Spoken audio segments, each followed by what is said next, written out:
Hola a todos, hoy vamos a continuar con el tema de acondicionamiento de sensores resistivos y nos vamos a concentrar en el último tipo de acondicionamiento que nos falta ver, que es el de puente de Wheatstone. Bien, ya discutimos en videos anteriores qué características tenía hacer un acondicionamiento de señal por medio de divisor de tensión y de fuente corriente. Vimos algunas ventajas y algunas desventajas. Ahora, el puente de Wheatstone es una de las formas de acondicionamiento para sensores resistivos más utilizada y vamos a ver cuáles son sus principales ventajas. Entonces, básicamente vamos a tener una estructura muy similar a lo que es un divisor de tensión, solamente que vamos a tener, digámoslo así, un divisor de tensión adicional dentro de nuestro circuito. Entonces yo voy a tener un arreglo de resistencias de este estilo, donde tengo aquí en la parte de abajo mi sensor y tendría, entonces este sería RS, es la resistencia variable que corresponde al sensor que estamos analizando. Y aquí tenemos una resistencia fija, ¿listo? Tenemos un voltaje de polarización VCC y una tierra, pero vamos a hacer aquí en paralelo con esto otro divisor de tensión adicional, este hecho completamente con resistencias fijas. ¿Ves? Entonces tenemos acá una estructura como la siguiente. Vamos a ponerle a estos nombres, llamémoslas R1, R2 y R3. Bien. Ahora, el voltaje de salida de este circuito lo vamos a tomar ya no entre un nodo determinado, como por ejemplo este, y la tierra, sino que vamos a tomar el voltaje de salida entre dos nodos de este circuito completo. ¿Listo? De manera que yo tenga, por ejemplo, aquí menos más voltaje de salida.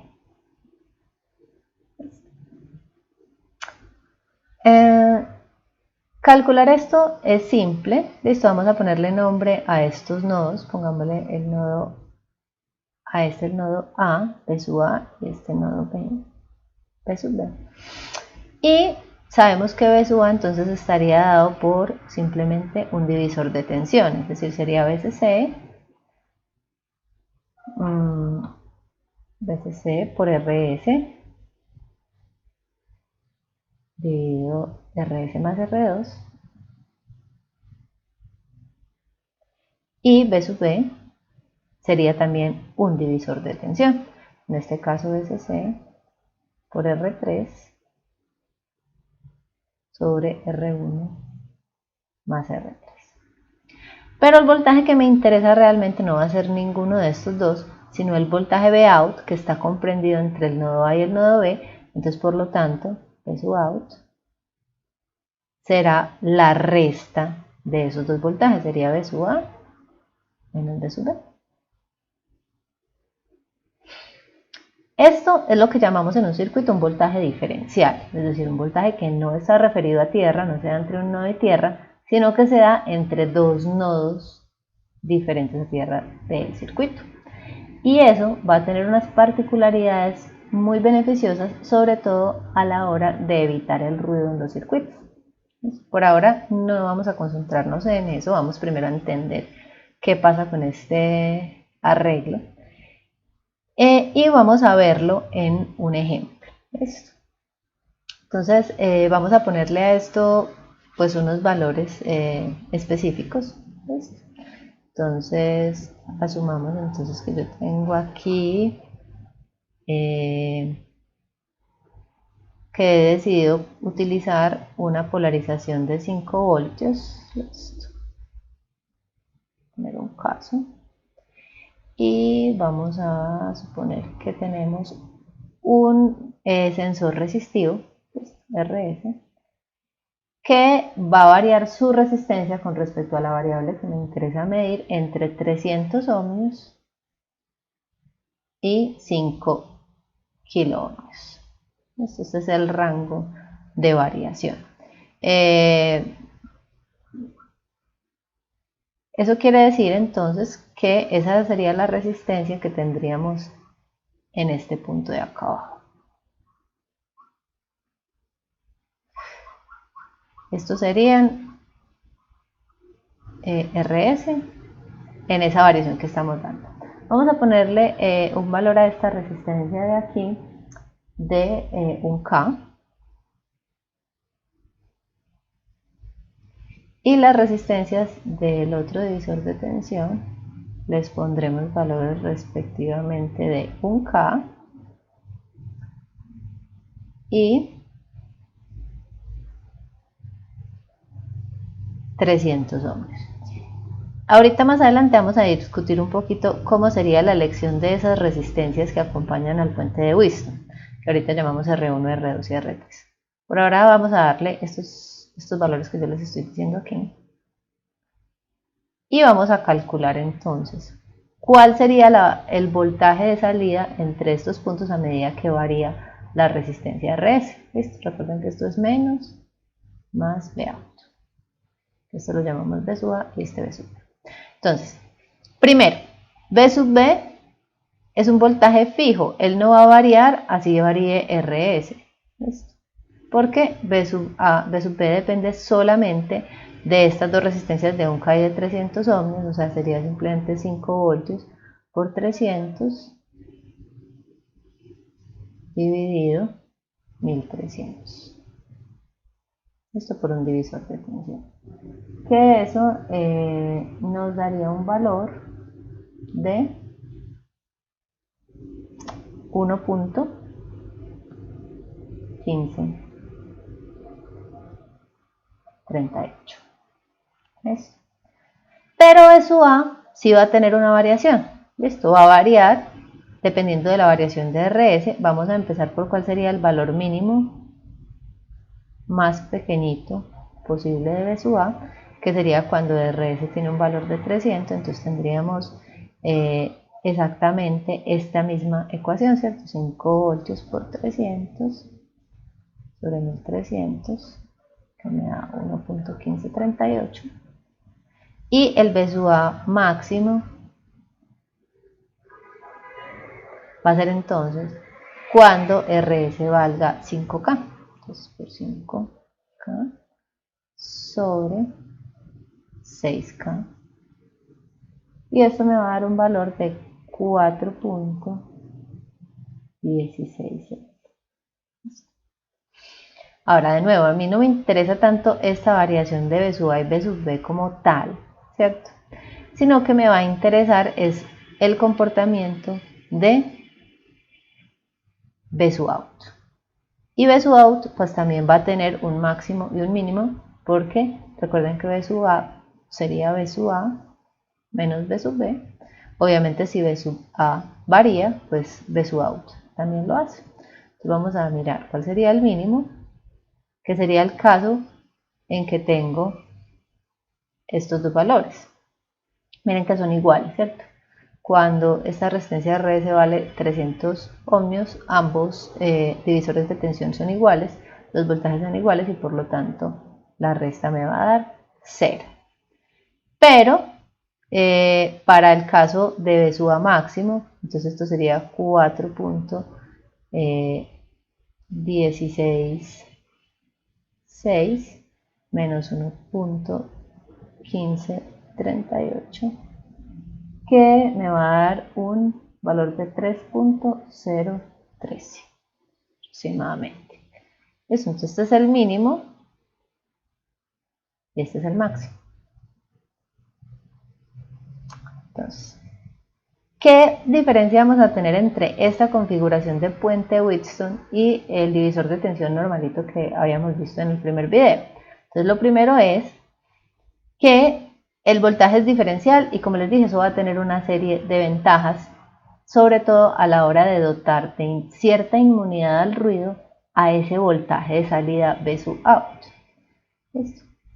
La segunda característica que vamos a tener es que si ustedes recuerdan, habíamos dicho que yo nunca podía tener en un divisor de tensión que mi voltaje de salida iniciara en 0, a menos de que la resistencia bajara hasta 0, ¿cierto? En cambio, miren que acá yo logro tener un voltaje que empieza en 0 voltios hasta un rango cualquiera, dependiendo de los valores de la resistencia, y entonces eso me va a permitir, digámoslo así, alcanzar 0 voltios en el momento que yo quiera. Eso depende de la relación entre todas estas resistencias que existe. Si este voltaje de salida da 0, da un valor positivo o incluso un valor negativo, ¿cierto? Dependiendo de los valores específicos. Y entonces eso ya va a llevarnos a cuál es la forma en la que se deben elegir estas resistencias de acá. Entonces, primero, devolvámonos un poquito a este esquema, ¿listo? Y empecemos hablando primero de R2, ¿listo? Que es la que va justamente con el sensor RS. Entonces yo básicamente lo que tengo ahí es simplemente una serie entre las dos resistencias, ¿cierto? La tierra, BCC, R2, RS.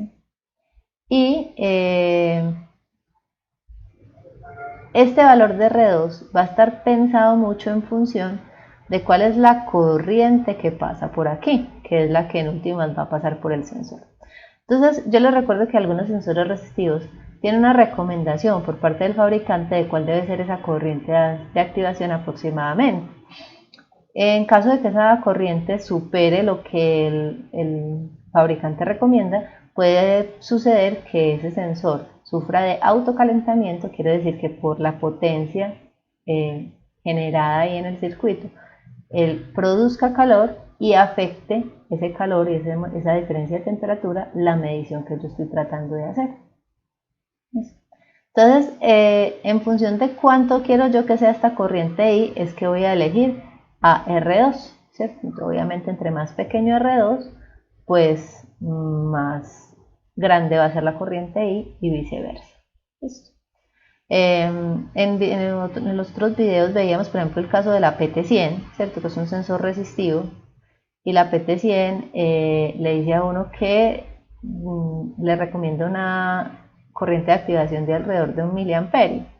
Bueno, entonces yo pongo esta resistencia de tal manera que la corriente que pase por aquí no vaya a superar ese 1 miliamperio deseado.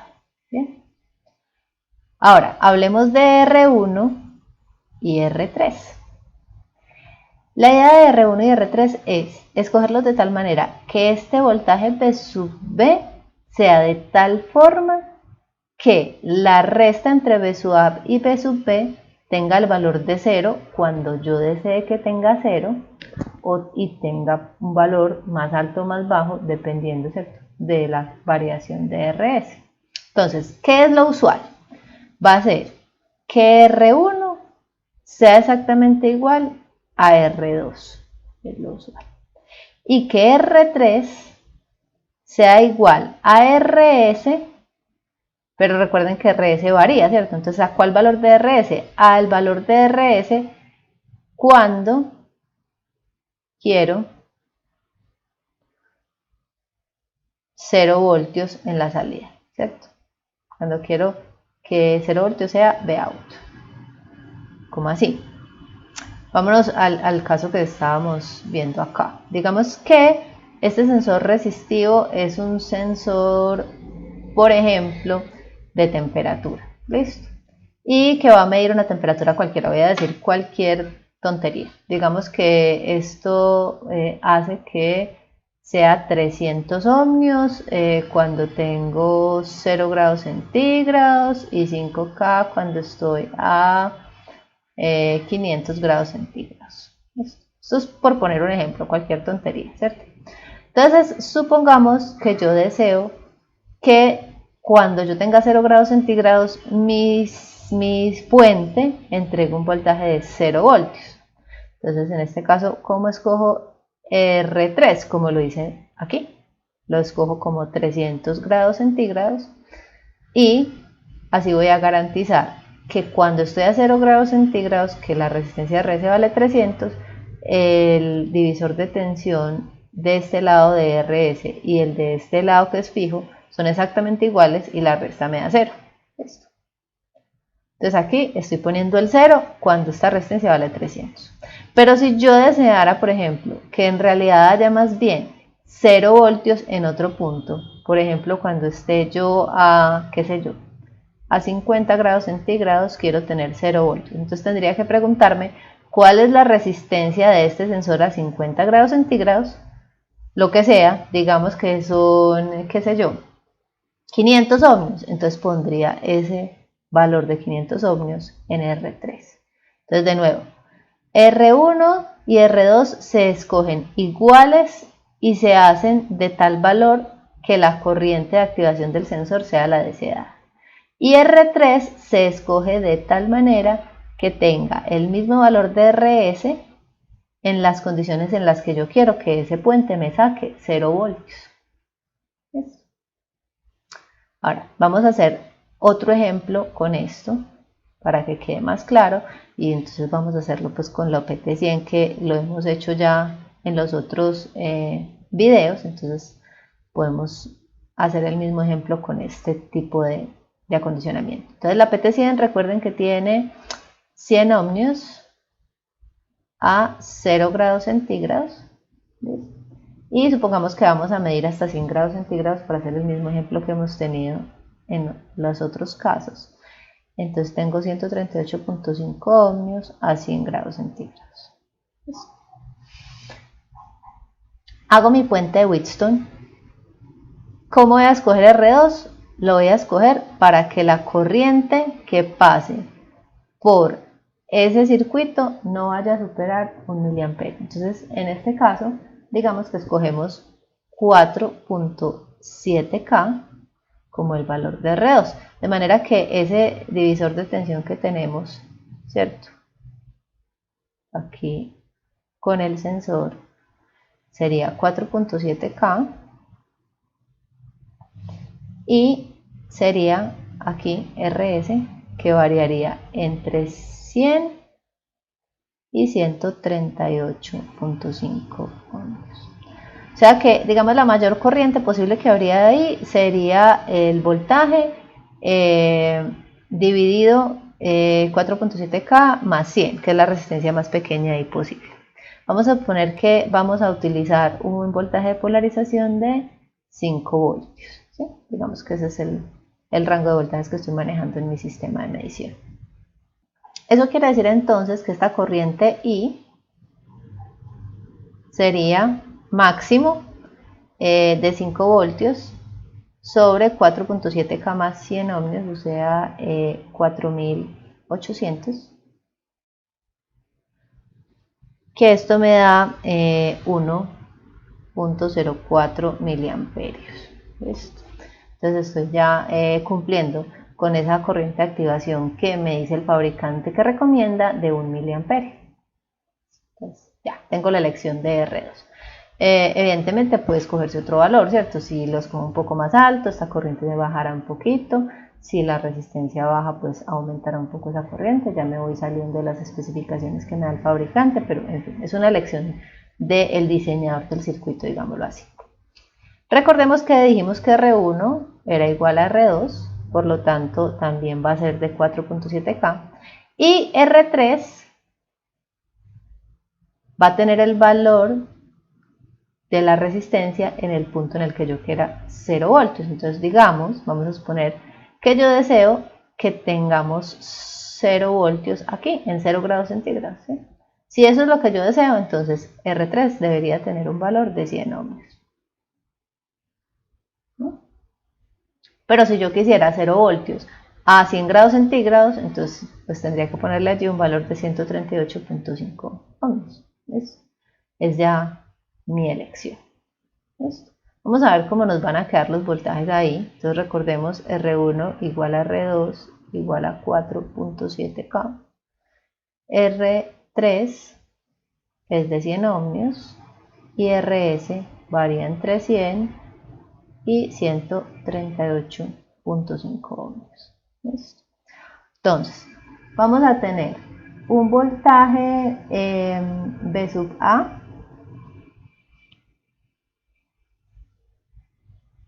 que recuerden, les recuerdo aquí el esquema, que es el que es variable. Esto entre dos valores específicos, ¿cierto? Eso sería 5 voltios por RS sobre R2 más RS. Para los valores que tengo, entonces voy a tener un V sub A mínimo de 0.104 y un V sub A máximo de 0.143. Y V sub P, pues es fijo, es un voltaje fijo, 5 voltios por R3 sobre R2 más, perdón, R1 más R3, que correspondería a 0.104 voltios. Entonces, ahora miremos V sub out, que es la resta. V sub out mínimo sería 0 voltios, ¿cierto? Que 0.104 menos 0.104, y esto se daría a 0 grados centígrados, y tendría un V sub out máximo de 0.039 voltios a 100 grados centígrados. Bien, entonces características que podemos ver aquí. Primero, logro el 0 voltios donde yo quiero. Segundo, la variación de resistencia es pequeña, y fuera de eso, dados los R1 y R2 que elegimos, incluso es muy pequeña la variación de voltaje que tenemos en V sub out, y eso me va a dar una variación total en 100 grados centígrados de solamente 0.039 voltios. Es un voltaje demasiado pequeño, 39 milivoltios. Ese es el mismo problema que hemos visto con todos estos acondicionamientos de sensores resistivos, con el divisor de tensión, con la fuente de corriente. Si la resistencia varía poquito, pues entonces obviamente el voltaje también varía poquito, y eso no lo podemos cambiar. Pero recuerden que tenemos la diferencia de que ese voltaje es diferencial. ¿Qué es lo que sucede? Que como el voltaje diferencial es una resta de voltaje, ¿cierto? O sea, en realidad ese voltaje de salida es igual a V sub A menos V sub, es una resta de dos voltajes. Entonces lo que yo voy a tener es que voy a tener dentro de esa resta una posibilidad de que el ruido que se da dentro del circuito de alguna manera también sea cancelado, asumiendo que el ruido que se da en el nodo A y el ruido que se da en el nodo B es igual, es como el mismo ruido, dado que estamos en el mismo espacio, en el mismo circuito, en el mismo ambiente. Y eso es aproximadamente lo que sucede. Eso va a hacer que, a pesar de que esta variación sea tan pequeña, yo pueda tener una medición efectiva.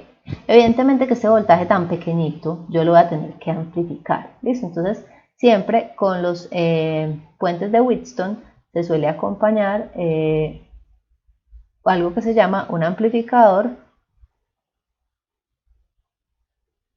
de instrumentación. Y ya hablaremos de ese dispositivo más adelante en otros videos, que lo que va a hacer es tomar ese voltaje, pues obviamente amplificármelo y volverlo a hacer referido a tierra, ¿listo? Pero voy a tener entonces la ventaja de una cierta inmunidad al ruido.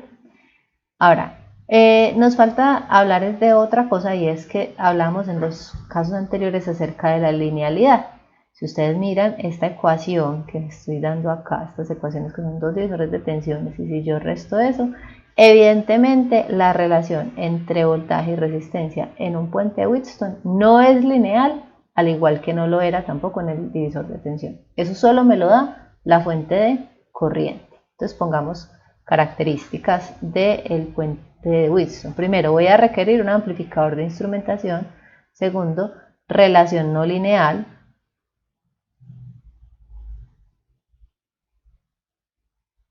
Tercero, voltaje diferencial, y eso me da inmunidad al ruido,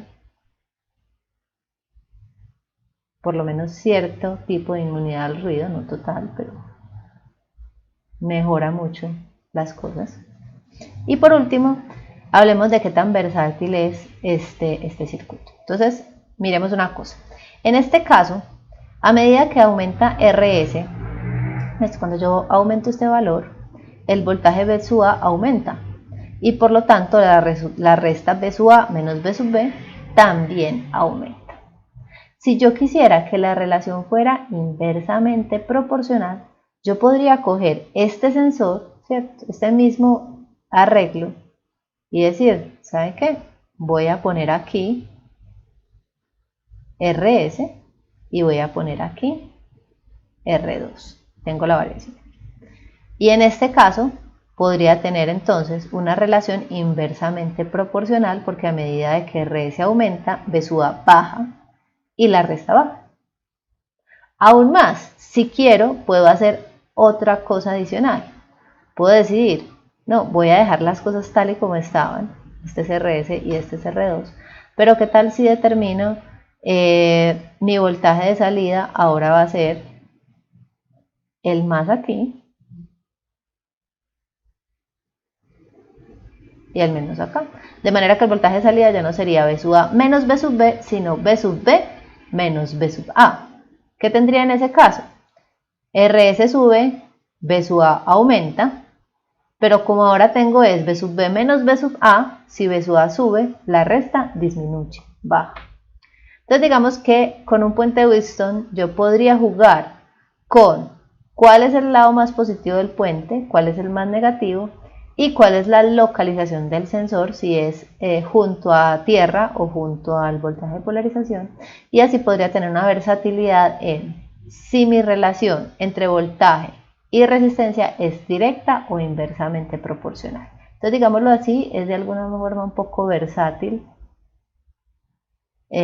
Lo que no sucede con la fuente de corriente. Con el divisor de tensión sí vimos que podíamos invertir ese orden de las resistencias y tener relación inversa o directamente proporcional. En el caso de la fuente de corriente solo es directamente proporcional. Ahora, el puente de Wheatstone normalmente se usa o se recomienda usar si la resistencia RS varía poco, porque su principal fortaleza es el hecho de esa cierta inmunidad al ruido que me va a dar y que voy a necesitar sí o sí cuando las variaciones de voltaje son demasiado pequeñas para que el ruido que hay en el sistema no afecte la calidad de mi medición. Entonces, normalmente cuando vamos a usar el puente de Wheatstone, por ejemplo en la PT100 se utiliza porque es una resistencia muy pequeña a la variación. Entonces se suele utilizar con este tipo de sensores. Se utiliza también normalmente, por ejemplo, con las galgas extensiométricas, porque las galgas también tienen variaciones de resistencia muy pequeñas. Es decir, en general, en cualquier caso en el que la variación de la resistencia sea muy pequeña.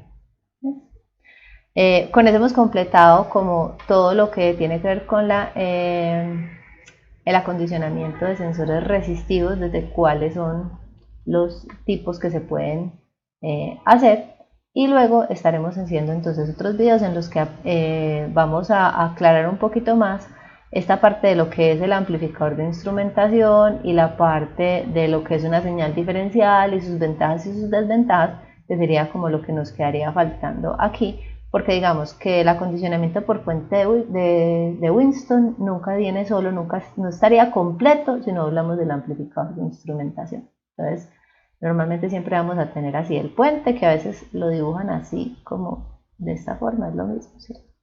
Una forma en la que normalmente suelen dibujar.